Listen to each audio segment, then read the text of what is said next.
Back to football. Michigan, after their week off, back against Minnesota this week. Tom VanHaaren and I back with 4th and 1 Michigan recruiting. 4 downs of points that get you ready to learn more about who's coming to Ann Arbor next, and 1 point about a current freshman or a current group of freshmen. And Tom, back with us this week. A big development in college football. USC's Lane Kiffin, known as a great recruiter. USC, a fantastic school in years past, gets fired right after their game at 2 a.m. Yeah. What kind of impact has that had already on the recruiting scene? Well, it's been interesting because, for one, coaches in college typically aren't fired in September. So that was interesting. And UConn actually just fired their coach also after almost beating Michigan. Yeah. He gets fired. That was a little odd as well. But with Lane Kiffin and USC, the interesting part about it has been that most of the recruits that our guys have talked to for USC has said that it's actually a positive that they let Lane Kiffin go. I saw you tweet that Saturday, and I looked and I said, I guess that makes sense. Right. He just became so, not despised, but he, coming from a guy that was very well liked, his stock fell a lot. Well, they lost 7 of their last 11 games. That doesn't go over well with anybody at USC. And some of the prospects, those overlap with some of the Michigan targets as well. There was a corner from California, Adoree Jackson, who a lot of people have asked about, a lot of Michigan fans have asked about. He's a guy that I don't think Michigan's in it right now for him. I think a lot of schools are ahead of Michigan, and that's the kind of guy that it could be a positive for USC. If they make a splash with a big-time coach, they hire the right guy, that could make an impact positively for USC. And then another prospect, John Juju Smith, awesome name. Yeah. He is considering Michigan. He'll be visiting for the Ohio State game later in the season. And he told one of our reporters, our USC reporter Blair Angulo, that he's going to wait and see what happens with USC. He kind of had an idea that this was going to happen, like most prospects I think did. So it doesn't look like it's going to make a positive impact for Michigan necessarily, but for USC it looks like it was a positive thing for them. Unbelievable. I mean, the fact that program has fallen so fast, and then you look at Pete Carroll, who got out at the perfect time, which was pretty shady, in my opinion. And, oh, by the way, the Seahawks are 4-0. Right. Let's move on to second down, a local prospect, something we've talked about on the show a lot. A lot of people have grown more interested in Malik McDowell from Detroit Loyola, transferred to Southfield this year, one of the best players in the state. You watch any game that they've had this season, he's so disruptive on that defensive line. They are, again, a top team in the state, just beat Oak Park 2 weeks ago. There's a little bit of change in his recruitment, his development, and his thought process. What have you learned? Well, it looked like before the season started, it looked like we might see a commitment come out of him. He might make an earlier decision. A lot of things, it looked like we're kind of building up to that. I spoke with his father, and his father said he thought he might be ready soon. And then everything kind of died down. The season started, and that usually happens with some kids. They want to focus on the season. And now it looks like what he told me yesterday was that he's going to take all 5 official visits. It's probably not going to happen anytime soon. So it looks like his recruitment is going to spread out. It's going to take a while for him to actually make that decision, which I think is pretty interesting because I still do believe that Michigan leads for him right now. When you look at what that does now for maybe the recruitment on the defensive side of the ball, if he makes them wait a little bit longer, how does that affect everyone else and the pieces that are in place are not in place that they may offer soon? Well, that's a positive for Michigan because there aren't really that many spots available. They have Deshaun Hand left on the board. He's deciding November 14th. We know that. He's going to take a trip out to Florida and Alabama. We've talked about him pretty extensively.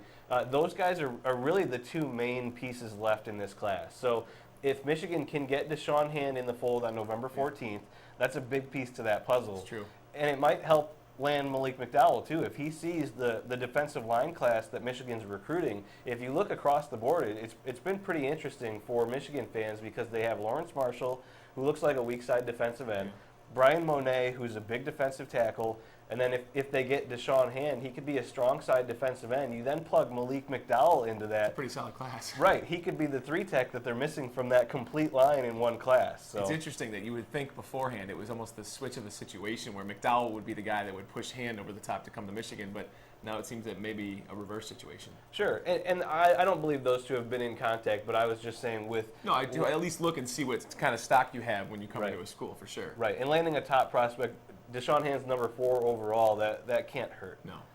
You have a pen in your hand. You look very fancy. I'm going to ask you to put the pen down because we're going to talk about a Brother Ice prospect. For the first time in 4th and 1, after our games when I went to Brother Ice, we would go to the Franklin Cider Mill. So go get your treat that I brought you today. We'll grab and that. dig in. The cider was getting a little warm. The donuts are getting a little cold, so that's got to change. Hook Tom up today, get a little snack. And actually, it's fitting because quarterback Alex Malzone has just been jumping up on everyone's boards. It looks nice, doesn't it? Yeah. Mine didn't make it. I ate and drank mine on the car right here. Alex Malzone, 2 last-second touchdowns to win games for Brother Rice the past 2 weeks. Michigan was out visiting him. He is just jumping up everywhere, isn't he? Yeah, he's a really good-looking prospect. I've seen him a few times in person. He throws a good ball. He's got good mechanics, and he's got good decision-making. The only thing that I think might hinder him is his height, but I don't think it's that big of an issue. He's not small. I wouldn't say he's small, No. but he's not the 6'4", big stature guy. But yeah, he's definitely a good-looking prospect. He's hearing from a lot of Big Ten schools. Penn State, another school that he's been hearing from. So yeah, he's a guy that we could see kind of rise up the boards as his season goes on. He went to a Penn State for a visit, and then Ohio State has also been in contact with him, and at least from what he's told me and from what I've learned about him and gotten to know about him, fantastic kid. Plays baseball. His brother went to CC, big rival for Brother Rice, and knew he wanted to go to Brother Rice because he wanted to throw the ball. He wanted to be in a pass-heavy offense, and it's really worked out for him being a state championship quarterback last year. So it's interesting to see, at least from an alum perspective, already this kid jumping up, and he's still a junior, and it's still early. And I guess that'll bring us to our third down point. The 2015 class for Michigan and the quarterbacks, pretty barren so far. Yeah, that's been another. Not only the 2015 class, the quarterback position in general under Brady Hoke has been an interesting position to watch how they recruit. If you look at even with the 2014 class with Wilton Spate, he was the only quarterback that they offered. And he committed when they called him. They had a few calls lined up, and he got the first call, the first offer, and he committed. 2015 class now, you look, and they've only offered one prospect, Josh Rosen out of California. We have him as the #1 ranked quarterback in our class. Okay. So for good reason. They've been out to see him a few times. They saw him in person, decided that he was worth the offer already. But they won't be alone with him, though. No. He already has plenty of offers, but he's going to be a guy that definitely picks up more as we go on. But so far, he's the only guy. He's the only guy. So when you look at how that does develop, what is interesting about the fact that you look at they brought Shea Morrison, Spite, and then all of a sudden it's just one other guy? Is it an arrogance factor? Do they know that they're going to get the guy, or is it maybe a shortcoming in the recruitment that they have? Well, that's a good question because the 2014 class, it was a little bit of a weaker class in terms of overall quarterbacks. So I felt like they really wanted to make sure they got that right. They were only going to bring one guy in, so they wanted to make sure they had the right guy. They went out and saw Wilton Spate in person, saw him throw, decided he was the guy that they wanted. They offered him and got him. And now the 2015 class is a little bit different because it's loaded. We have 22 quarterbacks in the ESPN Junior 300, a ton of prospects out there, and I think that might add to it as well, that Michigan wants to see who the top guy is, who the guy that they really want to go after is. There's a few guys that have already been identified. We mentioned Rosen, but there's a couple prospects out in California. There's a guy named Kyle Kearns who talks to Michigan every week. There's a guy named Kevin Dillman out in California as well. So there's going to be plenty for them to actually evaluate. I think that's the key word, though, is they want to evaluate those guys and see who is the right fit. Interesting. Well, when you look at what Michigan's been able to do this season, it seems like ever since that Notre Dame game, it's been a step backwards every week, even with the wins. And then even with the bye week, they drop in the rankings, and the rankings are rankings. But moving on to our extra point, adjustments are going to be made. The Big Ten season starts now. Coaches are constantly reevaluating. But when you look at what they need to do on the offensive side of the ball, Gardner hasn't had the protection, but he's also made bad decisions. You know these freshmen, these young players. What do you see as maybe a change that needs to come with this team? Well, I think the offensive line, I think you could see a change on the interior of the offensive line. I think that's been, outside of Kyle Kalis, I think that's been an issue for them. Yeah. You mentioned blocking and protection. I think that might be an area where they need to look at a shakeup. A guy like Chris Bryant, who hasn't gotten in the lineup yet, but Hope talked about him prior to the season. Mm-hmm. So I think that's an area where you could see a change. And then from the offense overall, Hoke has said that they want bigger targets out there. Devin Funchess is a guy that's a bigger target. He could be used, I think, a little bit differently within the offense in terms of a receiver instead of a blocker. I think he's struggled as a blocker.